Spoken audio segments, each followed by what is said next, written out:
नमस्कार दोस्तों, कैसे हो आप लोग। एक नई कहानी लेके आए हैं आपके लिए। अगर कहानी अच्छी लगती है तो लाइक का बटन दबाएं और चैनल को सब्सक्राइब भी करें।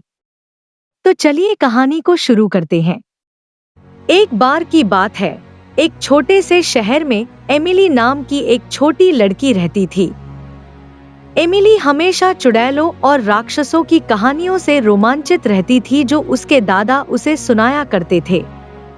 लेकिन उसने कभी नहीं सोचा था कि एक दिन उसे खुद कुछ ऐसा भयानक अनुभव होगा।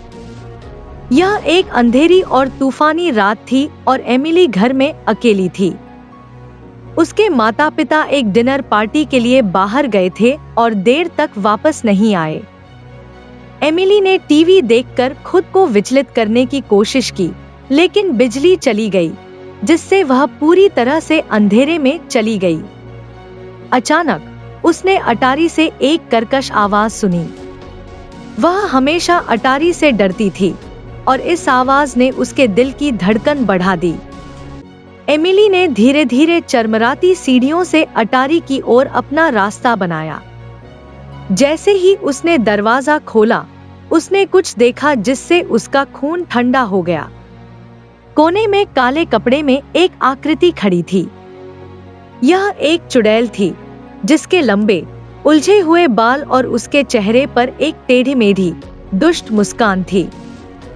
एमिली ने भागने की कोशिश की, लेकिन चुड़ैल बहुत तेज थी। वह अपनी हड्डी वाली उंगलियों से आगे बढ़ी और एमिली की बाह पकड़कर उसे और करीब खींच लिया। एमिली डर के मारे जम गई क्योंकि चुड़ैल ने प्राचीन भाषा में जप करना शुरू कर दिया। अचानक अटारी का दरवाजा खुल गया और एमिली के माता-पिता दौड़कर अंदर आए। उन्हें लगा कि कुछ गड़बड़ है और वे जल्दी घर आ गए थे।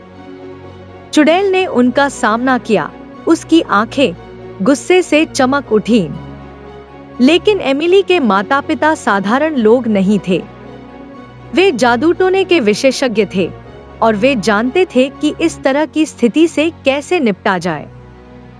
उन्होंने अपनी छड़ी निकाली और चुड़ैल पर जादू करना शुरू कर दिया, जो उनकी आंखों के सामने सिकुड़ने और मुरझाने लगी। अंत में चुड़ैल हार गई और एमिली के माता-पिता अपनी भयभीत बेटी को आराम देने के लिए दौड़ पड़े।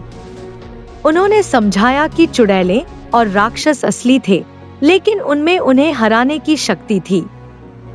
उस दिन से एमिली ने बहादुर बनना सीखा और अपने डर को कभी भी अपने ऊपर हावी नहीं होने दिया।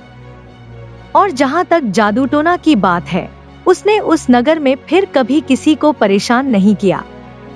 लेकिन कुछ का कहना है कि अंधेरी और तूफानी रातों में आप अभी भी अटारी के माध्यम से उसकी दुष्ट खड़खड़ाहट सुन सकते हैं।